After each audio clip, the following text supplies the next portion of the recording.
Our God is an awesome God. And when you look from his viewpoint, if you can stomach it at all, just to think about that they're alive in him, that he doesn't forget them. His capacity is to be thinking about them all at one time.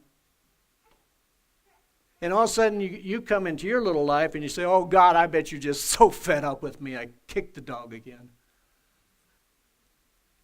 And God is looking from this viewpoint, from the, So that means when God was making Adam and he breathed into him, Larry, he knew about you. He had the capacity at that time to know about every thought you're going to have and everything you're going to do and everything you're going to say. He had that when he breathed into Adam. He had that.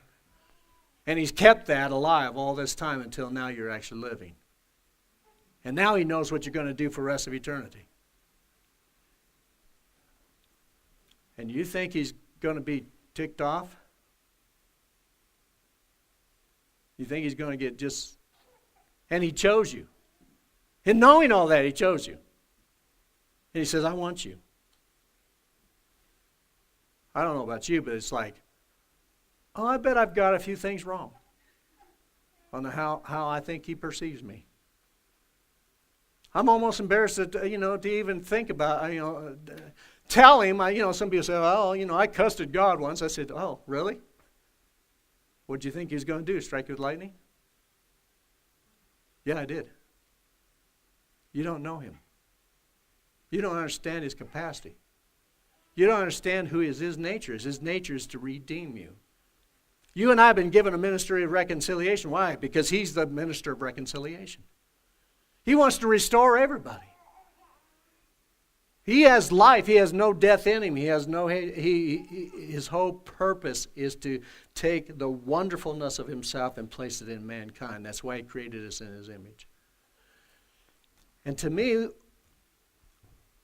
when you and I start opening up a little bit to say, wow, that's our purpose, then I think we can handle the daily activities differently.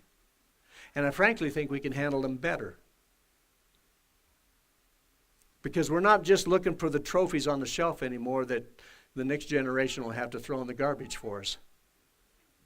We're not just concerned about all our little misfits and our wins and our losses in the stock market and all that. We realize that, we got to deal with this everyday life, but we have a purpose of knowing God for all eternity. And I believe when we see that and feel, oh my gosh, with all that, he wants me. He's been singing over me since he breathed life into Adam. Woo! I mean, if you can give it some time in your heart to take some time to think about that and meditate on that, I believe it will radically start changing your viewpoint of your everyday life.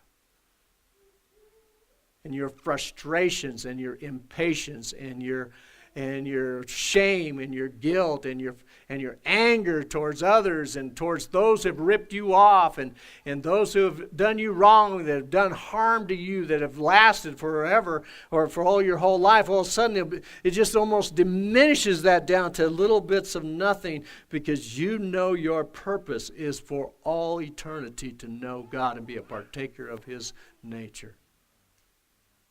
That he created us to be holy and blameless. And he's going to get his creation done. Your purpose is not temporal. It's not for the trophies of this lifetime only. Yes, you can win. And he's thrilled when you do. But all that will perish. But your existence with God will never perish.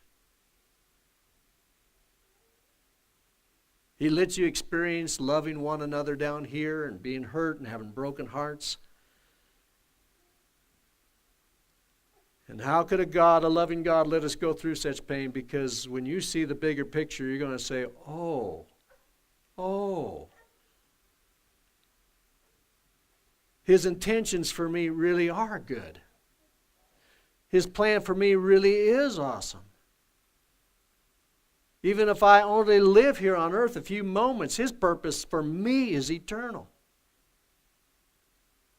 How great is our God.